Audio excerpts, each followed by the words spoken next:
all are here for is 50 years later celebrating Vietnamese literature here in New Orleans.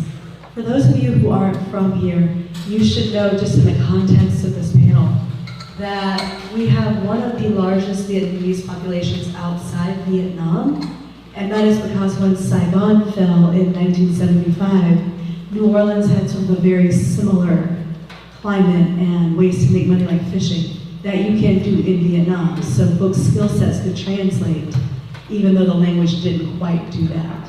So now we have the second generation is, around my age now, and now we've got the third generation. So really thinking about how for 50 years, the Vietnamese community has shaped our city.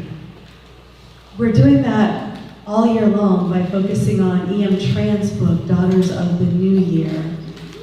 Daughters of the New Year has been an incredible, incredible journey. We have done things with Ogden Museum of Art where we interviewed the author and we talked about the intersections between art and the words on the page. We've done things with the Historic New Orleans collection. I cannot believe December 13th at 1:00 p.m. is going to be our last event, and that is adult learners in our community who've been reading Lizzie's book, have written pieces inspired by it. And we're going to debut that collection on December 13th at the main library, 219 Royal Avenue, at 1 p.m. It's been an amazing year. We're at the penultimate event for the book. One thing you should know about what we do with One Book, One New Orleans, in addition to buying all the books and getting them into the hands of folks who normally couldn't access them, is we really want our author to feel special and celebrated. So every year we sit down with our author at the beginning and we ask, what's your wish list? What might you want to see at one of your book events? And can we make one of Lizzie's wishes come true right about now? Yep. You will. Are y'all ready?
Round it up for the Rising Dragons Lion Dance team.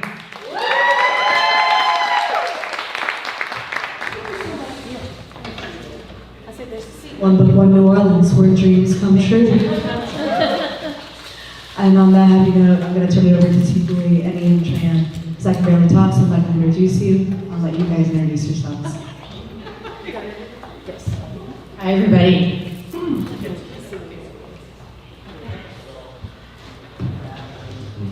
Face off. My name is Thi Bui, and I am honored to be here to moderate this conversation with our One Book One NOLA, as part of the creative Vietnamese crew that some of us are part of here. I write books. I moved to New Orleans only 2.5 years ago, so I feel very much like an outsider, and Lizzie is from here, and yet Lizzie writes as though she is an outsider, so we're going to get to the bottom of that today. Lizzie, how does it feel to be the designated Vietnamese author of this entire city? Oh, well, I don't know. It's strange. I did it's funny because I did a book club.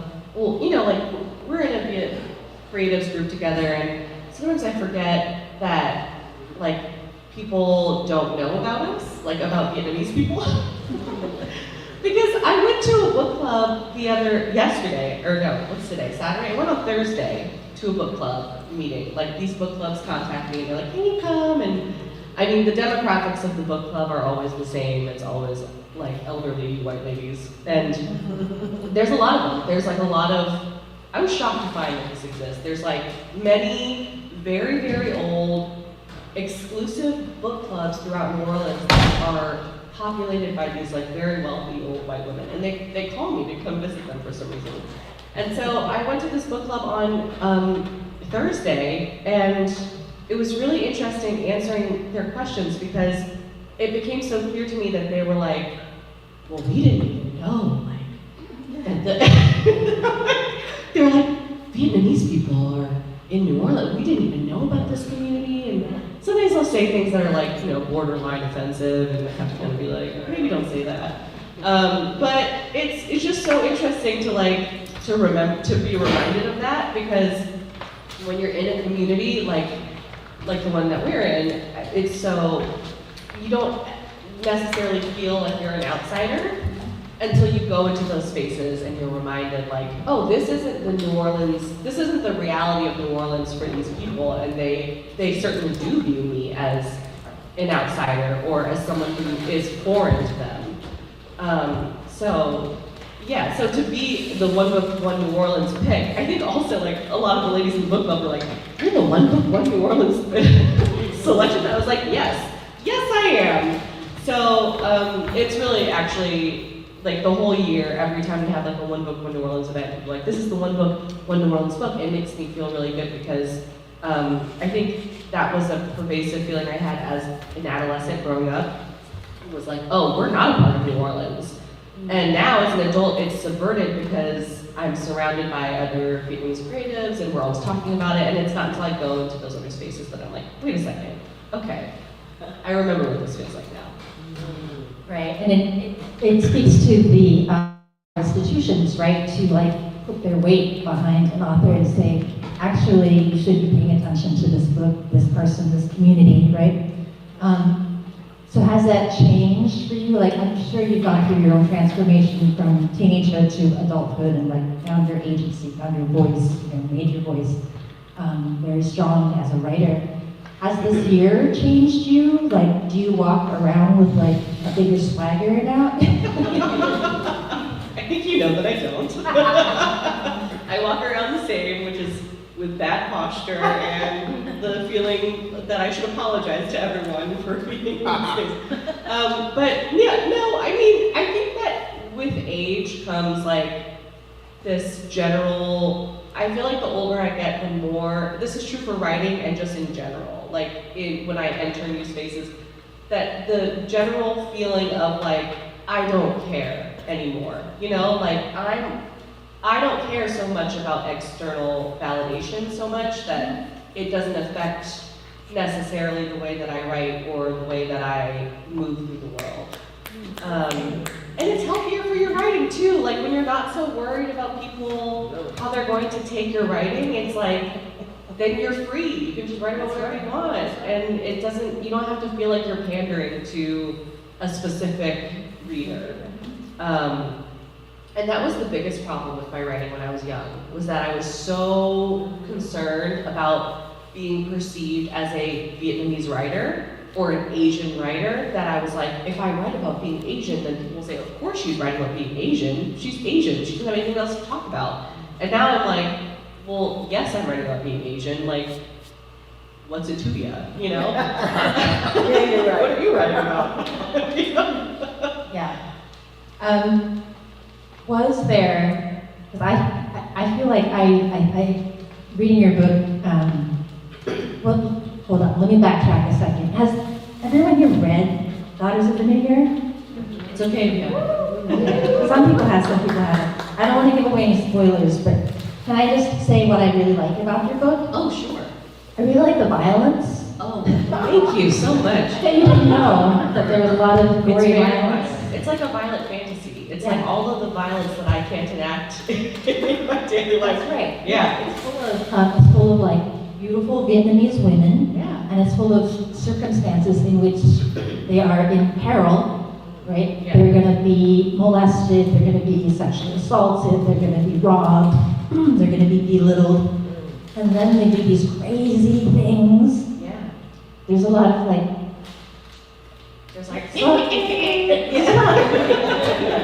I was like, I didn't know this was going to be here. It was so, especially in the latter half of the book. the latter half is thick with gore, and it's so thrilling.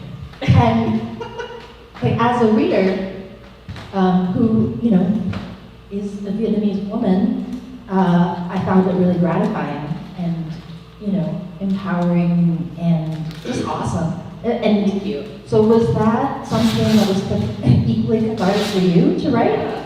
Well, you know, I felt like the first half, it moves backwards in time for those who haven't read it. So the first half is closer to present time, and then the back half it moves obviously into the Vietnam War, and then French colonialism, and then farther than that. And so the first half, the characters are constrained by modern expectations, I feel like. Like, we can't, I mean, I guess some people could, but like, I can't just go out and like, punch people that I don't like. I mean, you could, but it's frowned upon. And there are, So what are you going to do about it? yeah. But the back half of the book, because so much of it was pure, I had to really purely imagine those characters. They weren't based on anyone in my life. I mean, not that they're necessarily one-for-one in the front half, but like, I just had to imagine like these mythical, heroic, nationalist women warriors, and I had to imagine what they would do, and that was very freeing to like, think about them as violent people, like people that would, that the bad things happen to them and then they respond in kind. And I think it also was this feeling that I had frequently, there's this stereotype that Asian women are submissive, and that, traditionally Asian women are so submissive, they obey, and a good Asian daughter just submits. And I think that that's so much, oftentimes we justify things like that today with the idea that it's always been that way. Like, oh, this is tradition, this is how it was in the past. And so I was very interested in, when we went backwards in the history of it, to be like, okay, well, you actually don't know, so what if these women were quite disobedient, and that they were violent, and they did stand up for themselves? And you know what? If you say that Asian women are submissive, you haven't met an Asian woman, because, like, that's pretty, directly opposite of my experience with most Asian women. So I was just really interested in depicting it that way, just because I really hate that stereotype. Yeah, the stereotype is so strong. It's almost like you have to crack the veneer of it. Like when people have the stereotype, it takes a while to take it away from them. Yeah. Because they're seeing you through it. And I hadn't heard the words traditional or submissive quite as much in California as I had here. In the South? Yeah, it's a thing here. Yeah. So good on you for going hard against it. And so, did you not grow up with that kind of screen of? Oh no, I have my own anger issues, but they go back to the 80s. Okay. A different time. Yes, a different time. I grew up with the Vietnam War movies that came out of the 80s, so, you know, like the Full Metal Jacket, Save the Prostitute, came out when I was 12 years old. Okay. So that, you know, I got hit on a lot with that line, "Me So Horny," Oh, God. which, you know, will make anybody angry. So I put my anger into a book as well. Well, that's why you like the violence. Yeah, it's so good. Yeah. And I really like that you start with one of our historic, mythical woman warriors. Lady, With the quote? yeah, from Lady Chu. Yeah. How do non-Vietnamese people say that name? I think people say true. Lady Chu? I think just Okay, Lady Chu. Yeah. Who I you might think know you just from say it the right way. Lady Chu, from who you might know as a character on what was the show? The Watchmen, right? Oh, she was, yeah. Yeah. I didn't like that portrayal of her in The Watchmen. It's kind of weird. Yeah, I felt like it was kind of missing the point of her as like a figure, but I didn't watch the whole thing, to be honest. I did watch the whole thing. If anyone had, I mean, I feel like it was pretty good, except for that one piece of it, which I felt was pretty an unfair portrayal of Vietnamese people, in my opinion. But yeah, Okay, but this is why we write our own stories. So I do like this quote from Lady Chu. That is also sort of a mythologized yes, quote, right? absolutely, So because there's who no knows? way to know. Yeah. Exactly. But I do like this imagining. Lady Chu is one of our warriors from the 3rd century in Vietnam. And she says, "I only want to ride the wind and walk the waves, slay the big whales of the eastern sea, clean up frontiers and save the people from drowning. Why should I imitate others, bow my head, stoop over, and be a slave?" I know, right? Yeah. I love that you started I that. just love that. When I saw that, because I was, doing research on the different histories and things around this, and I was like, that quote came up, and I was like, I can't believe that, like, someone has attributed this to her. There's like no real way to say that she said it. But also that, like, it speaks to, like, so many different kinds of, not just Vietnamese, but so many kinds of histories of oppression that it's like, I can talk specifically about how the characters in this specific family, in this specific history, in this specific book, but also, like, that there are so many stories of, like, resistance that kind of reverberate through history. And I just found that in her quote really, really potent. Absolutely. Can I tell you something else I really loved? Yeah. I love it when you tell me things you love. Yeah. Makes Thank me you. feel good about myself. We're doing another kind of Vietnamese trauma Yeah. by giving each other Yeah. direct praise. Yes. Direct praise, tell you did good, I So love good. you. I'm Yes. so proud of you, Yeah. Lizzie. Oh, thank you so much. That's That means so really much. good. Thank you. Yeah. So I wanted to talk for a second about, like, when Vietnamese people first came to New Orleans, because it is such an interesting history, such a hard time. And like Megan said, lots of Vietnamese people came here because the climate was familiar. There was like a familiar way of making a living off of the water, off of shrimping and fishing. But like, I think on just like a very basic level, like the weather feels very much like Vietnam, right? Yeah. But they came here and there was no fish sauce, which is like the staple ingredient of our food. It's like trying to make, I don't know, New Orleans food without home chasseries or whatever they'll use here. Or like the Trinity, like The Trinity, yeah, yes. You can't do any of that. Yes, if somehow you went to a place and there were no, You're like, no onions and peppers in your food. You're like, what is this? Just chicken broth? Like, yeah, thank you for helping me with this analogy, like I put the dish in you're there. like, what do I say?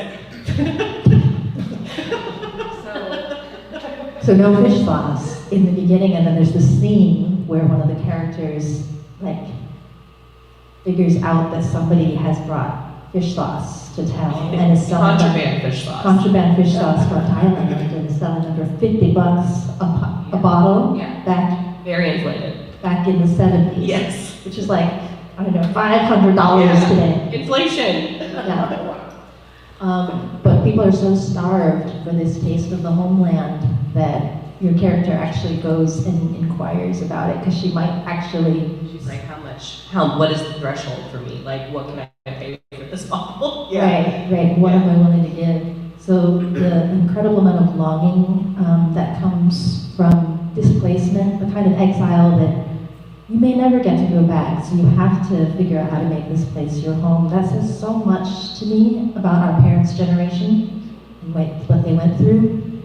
And I'm not sure that there's like really an equivalent for us, but I did feel like there was maybe a common thread in the feeling of like growing up disempowered, and that the powerlessness of like being treated like an other all the time, even if you were born here, turns into a kind of a longing for some place where you are accepted and you belong and you are your full self.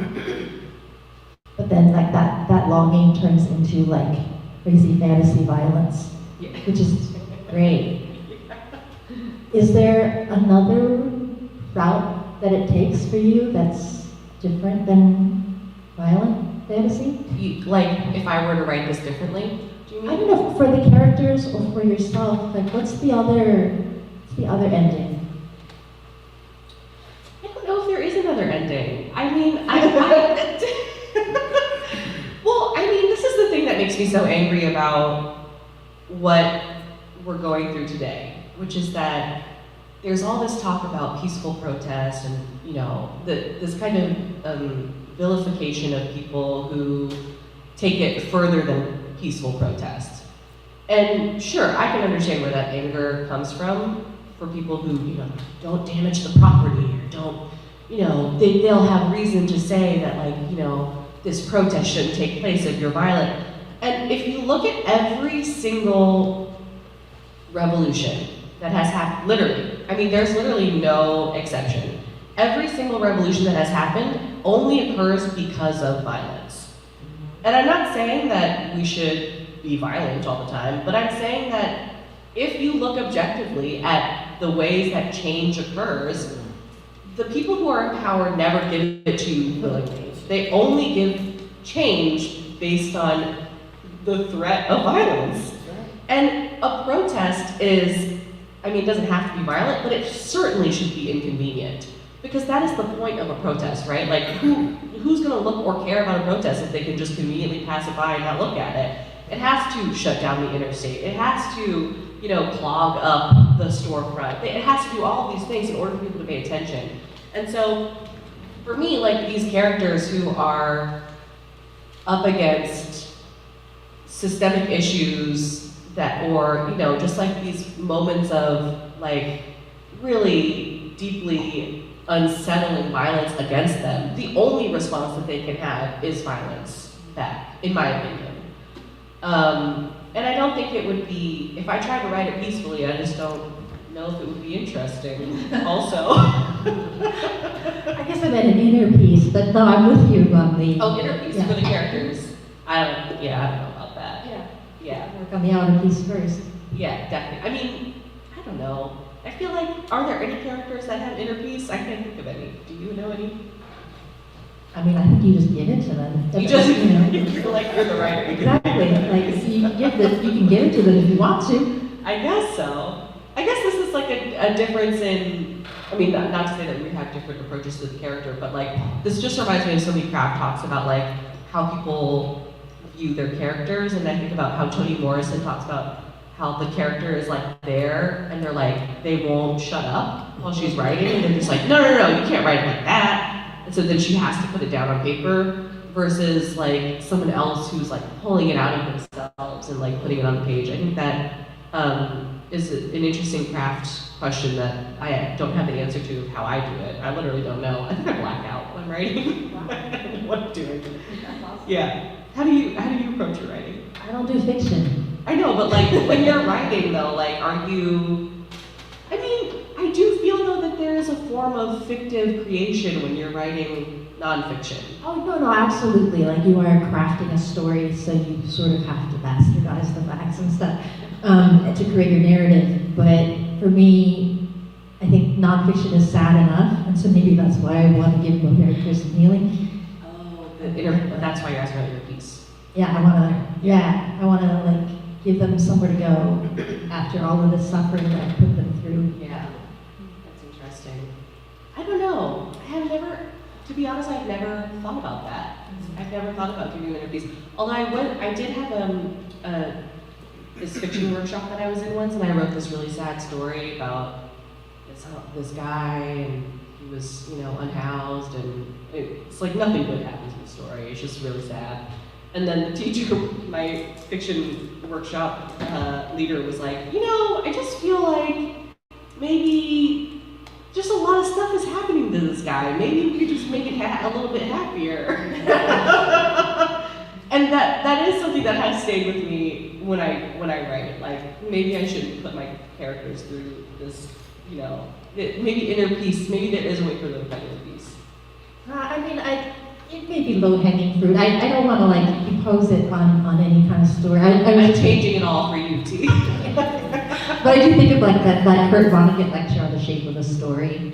Like if your character starts out like in the pits, like because at some point he becomes He has to go up. Yeah, does the sine wave happen at some point? Oh yeah. I don't know. I think maybe my characters are in the. I feel like maybe most of my characters are on the plateau.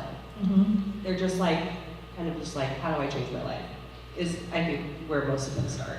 Yeah, and I do appreciate that your characters, you're clearly thinking about these like very strong, passionate, powerful women characters, but you also portray them in very realistic ways, and you show them in the doldrums and like suffering through the like mundane challenges of everyday life and insecurity and like maybe some little bit of self-loathing sometimes. Yeah. Like it's hard to get through life for them. You know what? And I was really interested in specifically in focusing on the mundane, just because there's a lot of historical moments that kind of anchor the timeline, like these really big, moments in history like 9/11 or Hurricane Katrina or the Buddhist monk putting himself on fire, and to me those were less important than the actual like daily life, humdrum life of the characters. Like, okay, sure, like the Twin Towers are crumbling, but like these characters and people still live their lives and move on, and like, you're still doing the dishes on the day that the Twin Towers fall, And to me that was more interesting to write about, because it's just like the kind of this like state of being that we're in. Like crazy historical stuff happens every day, and yet we continue to survive, we continue to go on. And so I was really interested in those little details. Yeah, absolutely. It's the A story of your personal life against the backdrop of like the B story, which is like all this the big historical stuff happening. Yeah, everything's on fire, but like. Yeah, and then sometimes the two intersect, and that's Yeah. when it gets really exciting. Absolutely. Like your family's on a boat escaping Vietnam. Sometimes they're just the same story on top of the other, yeah. Let's talk about place for a second. Sure. I'm always fascinated by how writers describe a place and how easy or hard it is for them. And then like over time, right, then like certain writers get associated with a place. Like Tennessee Williams will forever be tied to New Orleans. And now E.M. Tran will also be tied to New Orleans in a really interesting way. And I feel like it makes the story of New Orleans more and more interesting the more threads we tie into it, right? Yeah. I agree. And I noticed, I read your essay about the crew of Mung Beans, the first Pan-Asian crew, Mardi Gras crew in New Orleans, that you wrote for Oxford American Magazine. And I think that's the one where you talk about after Katrina, you had to go to LA for a couple of years, right? And you were like begging to come home to New Orleans. And your description of LA to me was so funny because you just described it as, like, in one clause, you were like LA, comma, an arid city full of freeways. It's like, that is such a diss. Sorry, LA. So good. I mean, it is true. But your descriptions of New Orleans are way more complicated. Yeah, And that's because you're actually from here. absolutely. Can you talk about that? Yeah, you know, I never really appreciated New Orleans until I left it, and I went to LA. And it's not to say that LA is not like a complex, interesting, full place. It's just that at that time in my life, you know, when I went there, it was just like such a culture shock.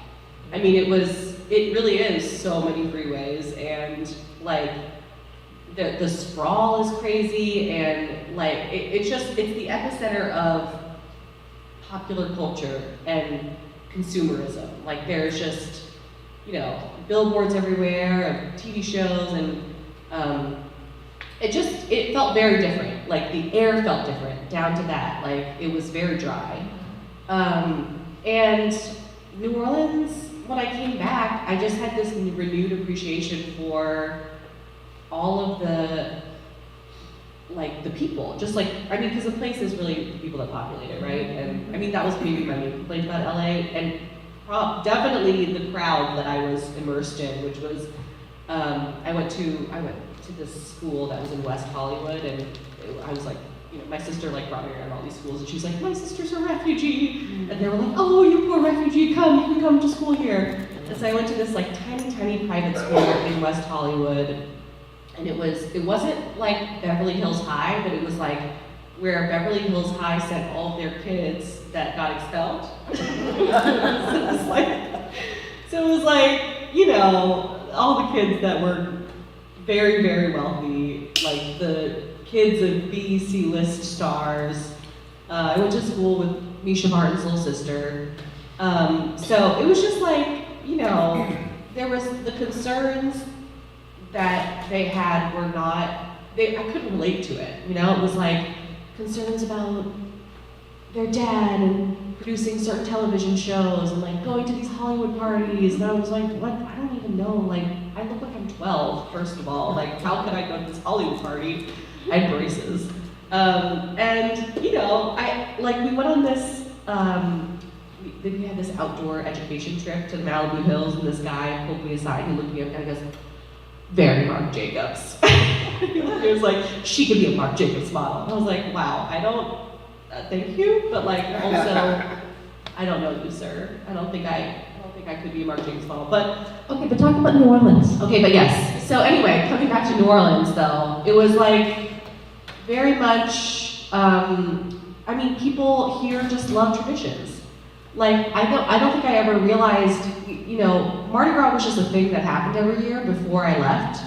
And I didn't realize how unique it was. And then when I came back, it was like this renewed sense of yearning that I had for going to do Mardi Gras. And it was just because all the people like fully commit to Mardi Gras, right? There's no like half-assed Mardi Gras, right? Like even when you half-ass Mardi Gras, it's still full Mardi Gras. So that was really like, you know, just Mardi Gras Indians, like that even, like this isn't New Orleans specifically, but like in the South, tailgating, like when you have a football game and you can just go up to a tailgate and people will just give you food and they welcome you like you're their friend, because you are their friend, even if you don't know them. So there's just this feeling of interconnectedness and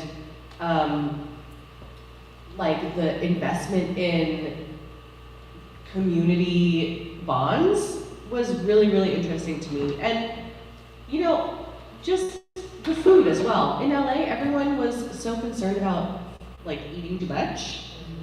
And like this, I mean, I was also there in 2005, so it was like, you know, like everyone was obsessed with too many carbs. But like New Orleans, it's like your identity is so tied up in eating with people specifically.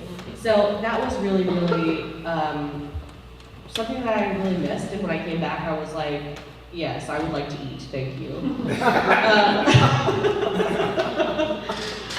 yeah, I mean, New Orleans, the other like so many of the things that I disliked about New Orleans when I was a kid. It's hot, it's wet, there's no infrastructure. I mean, I still maybe like would like some infrastructure, but like, you know, it's crap. Mardi Gras, there's traffic everywhere, and I lived on the West Bank too, so it was like, oh, I hate the West Bank, I have to go over this damn bridge. Like all of those things that made me upset when I was younger, I appreciated so much the rituals of it, the feeling of home, like that you can go back somewhere and that it's home.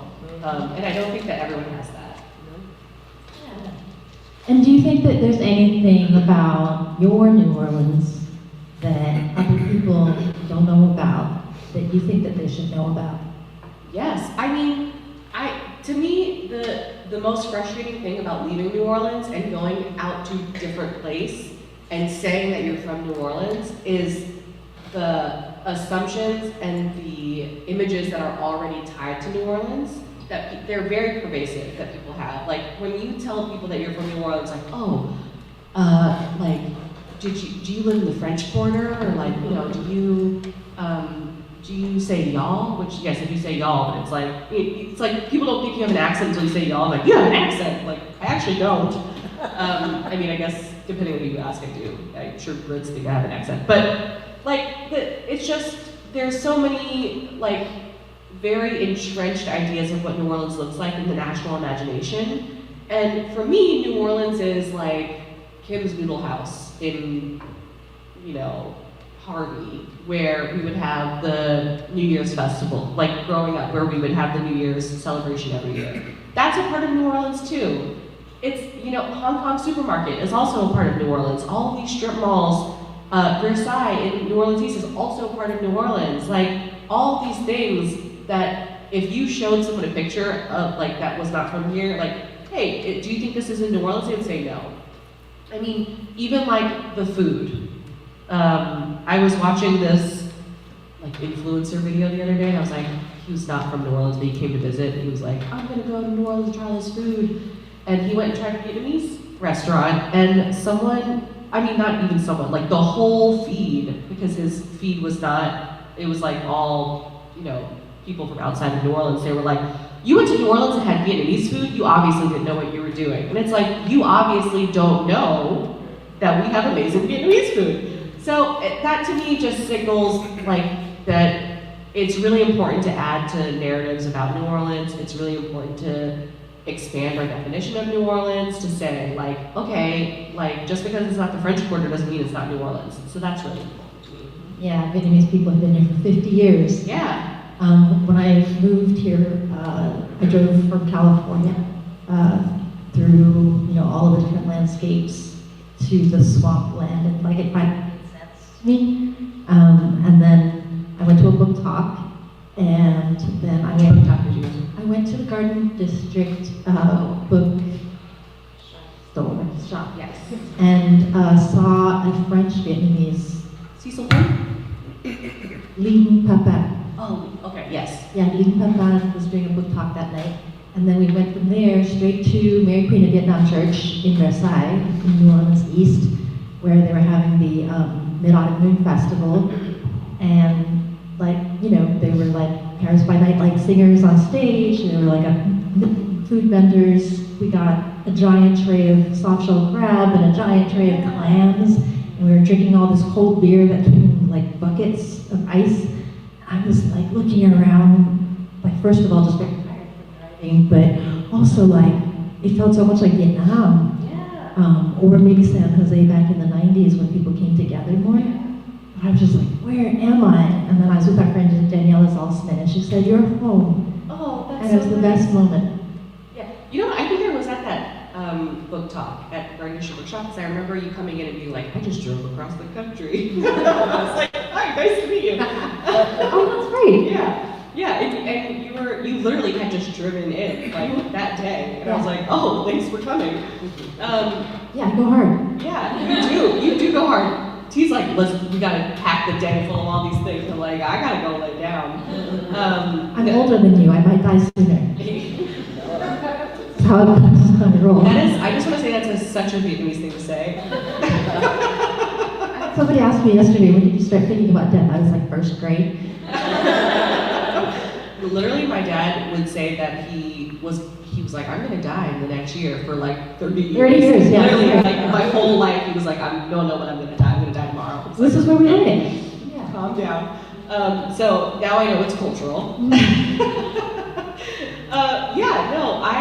I brought my husband to the farmers market, the Vietnamese farmers market in New Orleans East in Versailles, and they set up in like the parking lot. And it's at like, you go at like 4 in the morning. I went with my mom actually. Oh, this is the one the ladies just use the Yes, ground yes. as their tables? Yes, exactly. And it was like because I can't go without my mom. Like she's gotta, she's gonna bring me. But she was like, we have to go at like 4 in the morning though. So we went at 4 in the morning. Sun's not up. It's so bustling out there. People are just like, they have their produce out. Like, the guys are out there with their trucks. They got fish that they literally just went and caught. There was like a guy driving up with like a goat or something. Like they had like animals. And That's amazing. I need to go. Can I go with your mom? yes, I think my mom would love that. But my husband, this was when we first started dating like 10 years ago, and he was looking around and he was like, where are we? It's like, It's the other New Orleans. he was like, it feels like we're in a different country right now. And I was like, nope, we're in New Orleans. About New Orleans, it does feel like a different country. There's so many countries in this one city. Yeah. Well, I mean, even on Mardi Gras Day, like when you're out at the parades, it feels like you're not in the U.S. It kind of feels like you're in this weird, magical other world that is, in a different universe. Where the past and the present and the future all Yeah. intermingle and you get to live in it all. Yeah, absolutely. And now, I'm so glad that we're recognizing this one distinct, strange ingredient that has been in the pot this whole time. Is it For the fish last- sauce? It's fish sauce, right? You got fish sauce in your gumbo. Yeah, I do add fish sauce That's to it. right. Yeah. Yeah. So did I use that metaphor correctly? You did. Well, you know what? I had this girls' event where we all get together and we drink wine, and I had to gumbo for the event, and it wasn't until I made the gumbo, like I prepared it in advance. It wasn't until I made it that I got really nervous about bringing the gumbo to the event, because I was like, oh, people have very strong feelings about their gumbo. Like, they get very upset when they taste a gumbo and they're like, this is not my mama's gumbo. So I made the gumbo and I brought it, and then I actually went to the Carole Kim performance. The one that I bullied you into going. Yes, the one that you bullied me into going. So I ditched that, I went to the Carole Kim, and then I went to the event after. And the second I walked in, everyone was like, we loved your gumbo, it was so good. And I was like, thank you so much. Ingredient. And I was like, the secret ingredient is fish sauce. Yeah. I remember as a kid, I brought some spaghetti that my mom made for a school event that we were eating, I think the secretaries of the school for Secretary's Day. And they loved the spaghetti. First of all, it wasn't spaghetti, because it was macaroni noodles. Yes. Second of all, it wasn't traditional marinara sauce. It was my mom's meat sauce that was way more brown and full of fish sauce. But they were we loved it. Yeah, I feel like every Vietnamese family has a different version of that spaghetti dish, where it's sometimes it is tomato sauce but with fish sauce, and sometimes it isn't, but it's with soy sauce and hoisin. It just tastes better. Yeah. So I want to open up for questions from the audience, whether you want to get Lizzie's recipe for brown sauce, or where this cool fish market is, or perhaps things in the book. But you're going to have to really wave your hand because I can't see you. Yeah, the lights, camera, action, you can't see anything. See ya. That's Sam? No. It's okay also if there are no questions. Yes. Lisa. What am I working on next? Okay, I'll answer that, but we both have to answer that. Okay.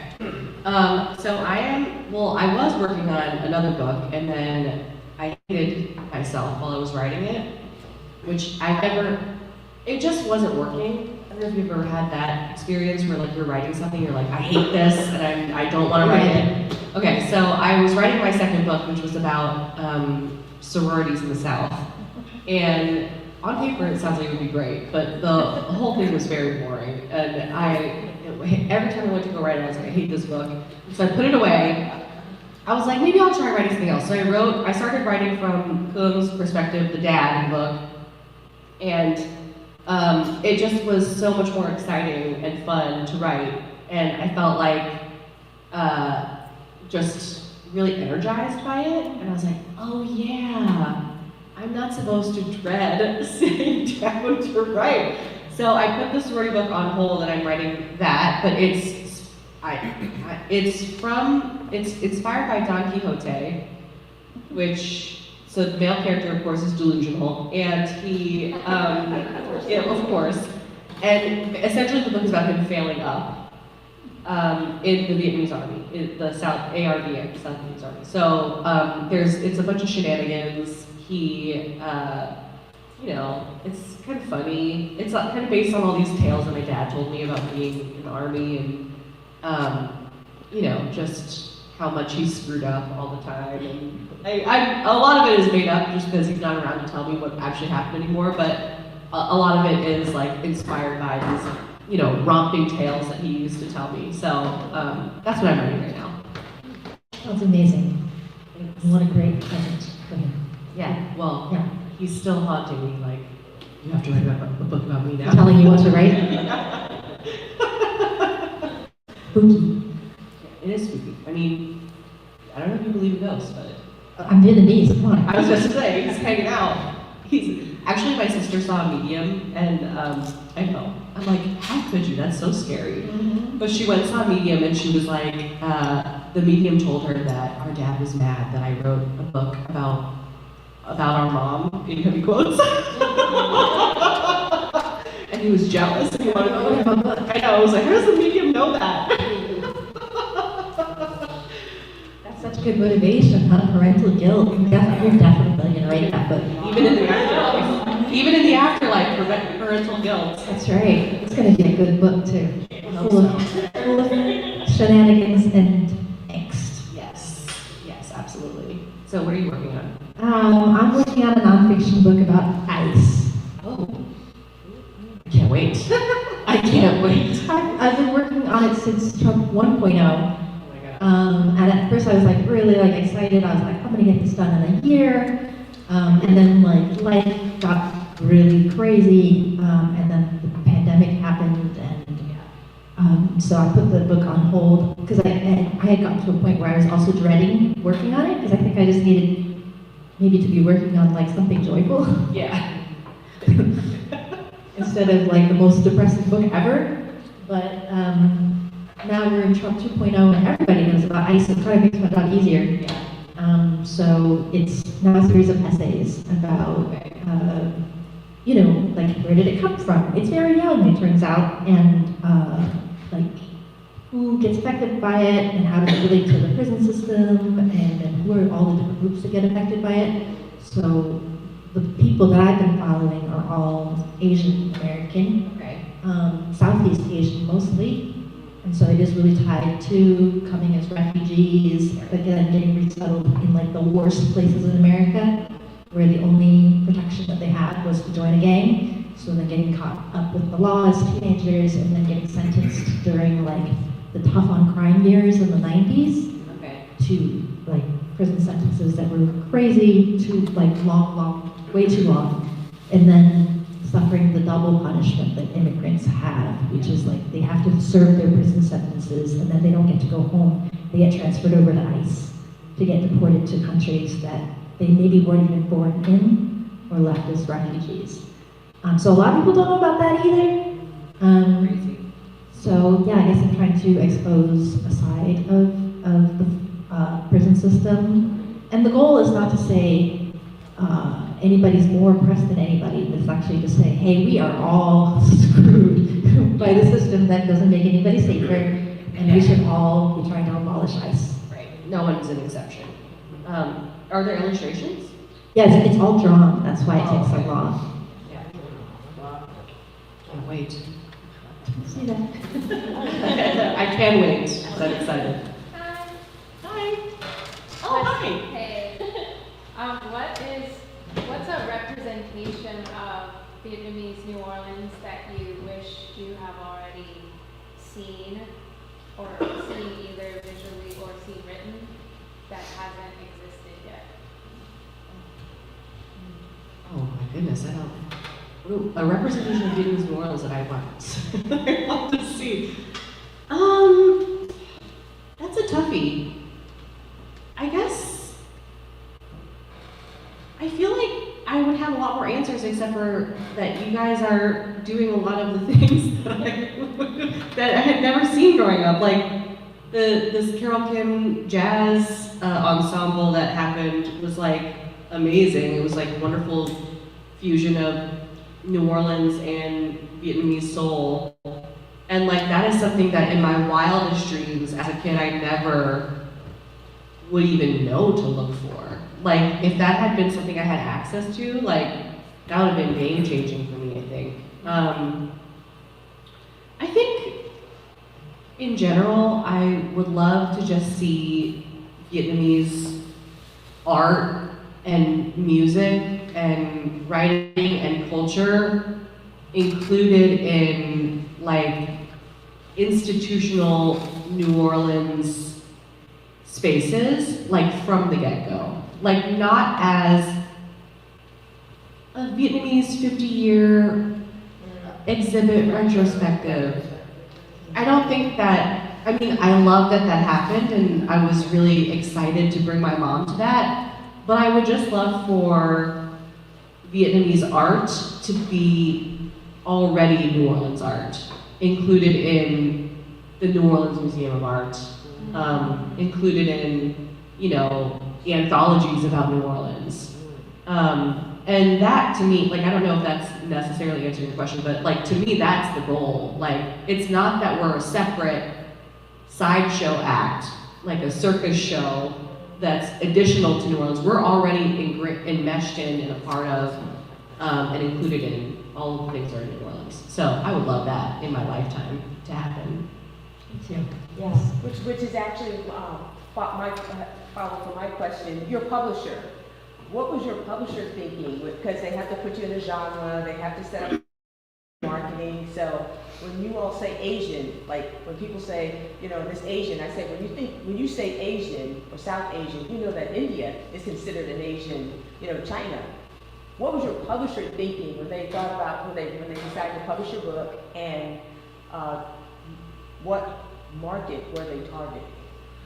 That's a really interesting question because I learned so much about the business of publishing when they decided to buy my book that I was not aware that went into like the production of and the selling of the book. And it's really interesting because, you know, you write something and it's this piece of art that lives in your mind and not that many people look at it, and then you sell it and it becomes a commodity that has to be sold to a market. And so the thing that my publisher, you know, was really interested in my book was, I mean, not necessarily as an Asian book, but as a women's fiction book. And they were very interested in promoting it as like a women's, like Reese's Women's Book Club, like, you know, Good Morning America Book Club, that kind of thing. Which I didn't get any of those, by the way. Like, Jenna's book club was like, no thank you. But they're like, we already got our Asian book quota for the year. But they actually literally did. They picked another Vietnamese writer who I love, by the way, Thao Thai. Her book came out the same year in the summer, and I feel pretty sure that they were like, We already got one. we can only pick one. Yeah, which is like my dream is for that to not be a consideration, right? Like you could just, like any white writer, just have 12 of them in the year. But it was being marketed for women's book club fiction. And, you know, that's the business side of it. On the other side of it, I was actually very lucky to have an editor who, I mean, she was a young white woman, but she was very open to, like, she didn't try to impose her will on the book in a way that felt disingenuous, and she was really generous with, like, the edits. I felt like she wasn't trying to say like, oh, like our readers won't understand this, you know, which is always a fear, I think, going into it when you're writing quote unquote ethnic literature. But yeah, I mean, there's so many little business decisions as well, like the cover, the title. The title used to be Dragon, Tiger, Goat, and it was, I was very attached to that title, and then the marketing team came back to me and said, you know, multi-word titles with commas in them don't really do that well with search terms, so we're gonna need a title with daughters, mothers, women. Like, I mean, like literally it was like down to that because they were like, the search terms aren't going to be good for this, for dragons, tigers, or goats. So, It could either be a kid's song or like a rap song. yeah, oh yeah. But yeah, I mean, like to the point about it being women's fiction, they're like, we need to have the women, daughters, girls in it. So, I mean, the title, I do love the title. They wrote it in my contract that I had to change it, but when they came back to me with the options, I was like, I'm not gonna like any of the options. And then it was the first one. I was like, I like that one. Oh, that's good. That's nice. So, That's a nice ending. I think in general, I was very fortunate with that process. Yeah. Can I do a follow-up? So are you gonna have it translated to Vietnamese? Well, that's not really, I mean, I guess I could independently have someone translate it, but it wasn't like purchased by, like the rights for the book were purchased by outside international markets.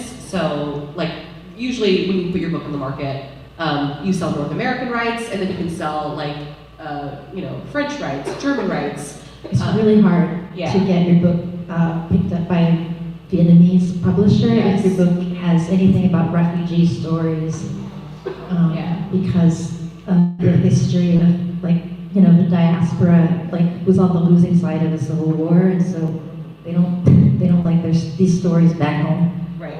It's a little bit of a negative tone to the narrative that they're trying I mean, to there are readers for it, Yeah. but all of the publishers are still state-owned, and so they have to go through a Ministry of Culture. So there's a level of censorship that has made it really hard for interested publishers to pick up books by those of us in the diaspora. Yeah. I would love to have it translated. You know what you got to do? What? So I figured out a workaround. What have we got to do? Well, I talked to my publisher and I was like, y'all want to do a Vietnamese English, 2-for-1 for the 10th anniversary? And they were like, tell us more. I gave them some more ideas, and then they chickened out because they chickened out because American publishers are not used to publishing things in Vietnamese. Okay. But there's hell of Vietnamese people in the U.S. and abroad. Yes. So many. I think it's a foolish lack of bravery. Yeah. So my workaround was I found Thi Bui and E.M, the Diaspora Vietnamese Artist Network, and they work with 2 small university presses. Yes. One of them is Texas Tech. University presses have no money, so you got to do some extra fundraising. So I did some extra fundraising, and in Phan Quay Mai, It feels so sketchy. it's so sketchy.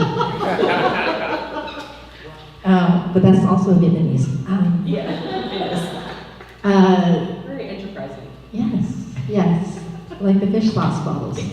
So I may have sold some fish sauce to fund this whole venture. Okay, So wow. Nguyen Phan Quay Mai is right now She's translating translating the best we could do. Oh my She's this God. amazing author of The Mountains Sing and Dust Child, which you should read. Wow. And it's going to be published by an American, North American publisher, but in Vietnamese. So finally, Wow, that is a loophole. these are the lays that we have to go through to get stuff in Vietnamese. Wow. Okay, not only are you getting it translated but you're getting it translated by the goat. If you're going to do it, Yeah. really do it. Get someone really good. That's amazing. Is it through Texas Tech or Hyatt Press? Texas Tech.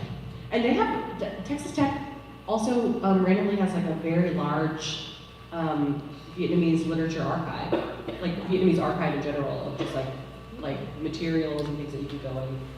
Yeah, probably not randomly. There's probably one crazy Vietnamese person who works there and has made that happen. Yes, randomly.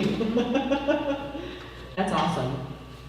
So I think the lesson is write bravely, Okay. Yes. right? Institutions need to be braver, Agreed. including publishers. You create the spaces, they will come Yeah. and make all the stories more interesting. Yes. Yeah. Well done, Lizzie. So proud of you.